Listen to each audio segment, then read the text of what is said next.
pintar, beta jadi cerdas. Jangan bertanya untuk dimana, beta belum tahu tapi dia pun channel larang. Aduh ibu dia pun channel nama apa? Dia pun channel nama Smart Christian. Tuhan kalau boleh besok kan terus saja penerusnya SD.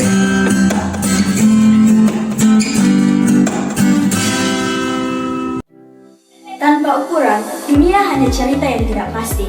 Kita bisa menebak tapi tidak benar-benar tahu. Bayangkan, hidup tanpa pengukuran. Arsitek tak tahu tinggi bangunan, dokter tak bisa memastikan suhu pasien. Bahkan kita tak tahu seberapa jauh dari jarak. Semua cuma tebakan. Fisika hadir untuk mengubah tebakan itu menjadi kepastian, memberi angka, batas, dan kejelasan. Dalam materi pengukuran, kita akan membahas 5 hal penting, yaitu yang pertama pengertian pengukuran, yang kedua tujuan pengukuran, yang ketiga besaran dan satuan, yang keempat besaran pokok dan besaran turunan, dan yang kelima kesalahan dalam pengukuran. Selamat datang di Smart Christian.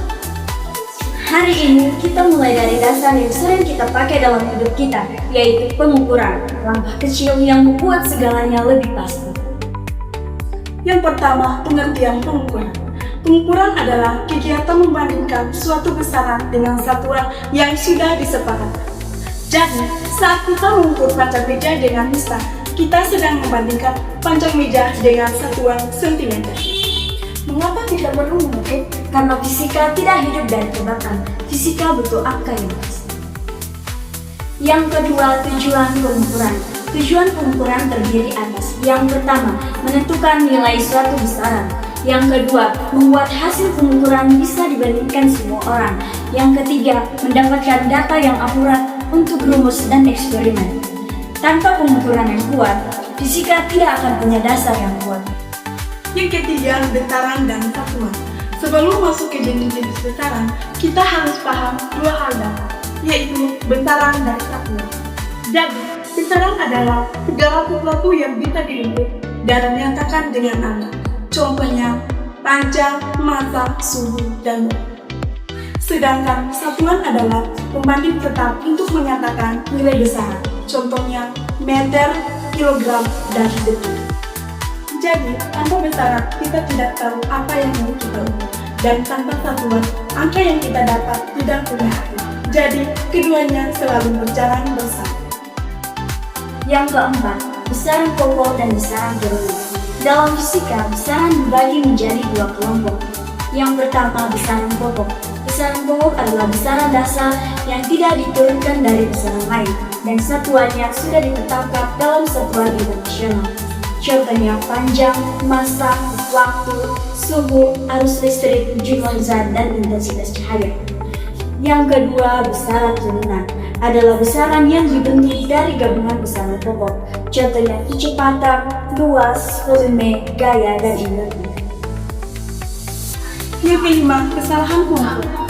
Dalam setiap pengukuran selalu ada kemungkinan yang sama. Secara umum, kesalahan pengukuran dibagi menjadi 3 bagian. Yang pertama, kesalahan sistematis. Kesalahan ini yang muncul terus-menerus dalam pola kita. Biasanya karena alat tidak dikalibrasi atau metode yang salah. Yang kedua, kesalahan asas. Kesalahan ini muncul tidak berakurat, dipengaruhi keterbatasan pengamatan manusia atau hukum. Yang ketiga, kesalahan lain. Kesalahan ini ketika mata tidak sejajar dengan skala alam ini. Umumnya terjadi pada garis, gelas figur, atau alat analitik. Yang keenam, kesimpulan. Dari semua materi yang kita bahas hari ini, satu hal jelas bahwa pengukuran adalah proses fisika. Dengan memahami apa itu besaran, satuan, besaran pokok, besaran turunan, dan jenis-jenis kesalahan pengukuran, kita sedang membangun dasar yang kuat untuk memahami dunia secara lebih tepat. Karena dalam fisika dan dalam hidup, angka yang benar akan membawa kita pada kejelasan.